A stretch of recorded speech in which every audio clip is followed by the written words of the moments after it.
అలసిన వానికి నెమ్మది కలుగచేయుడి. ఇదే నెమ్మది, ఇదే విశ్రాంతి. యెషయా గ్రంథం 28వ అధ్యాయం 11వ వచనం. ఎందుకు ఆందోళన చెందుతావు?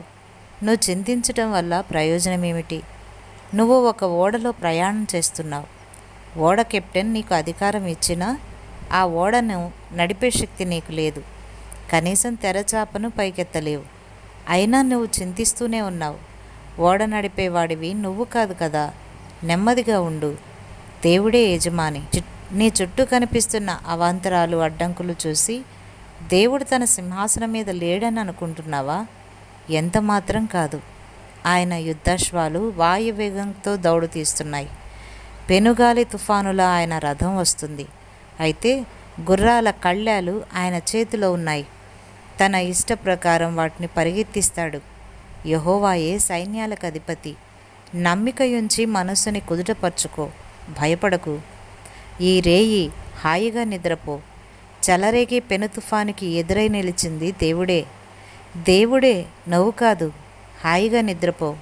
విర్రవీగే సైతాను దాడుల్ని తిప్పికొట్టేది దేవుడే. వీచే పిల్లగాలిలో కలిసి వీచేది దేవుని ప్రేమే. దేవుని ప్రేమే, నీది కాదు. హాయిగా నిద్రపో.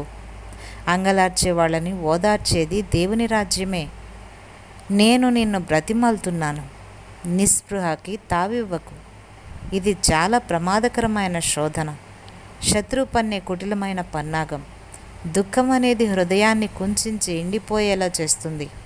ఆ పైన దానిపై ఎంత కృప హర్షించినా ఫలితం ఉండదు.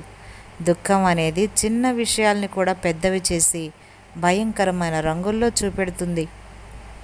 నీకున్న తేలికపాటి భారం ఎక్కువ బరువుగా అనిపించేలా చేస్తుంది.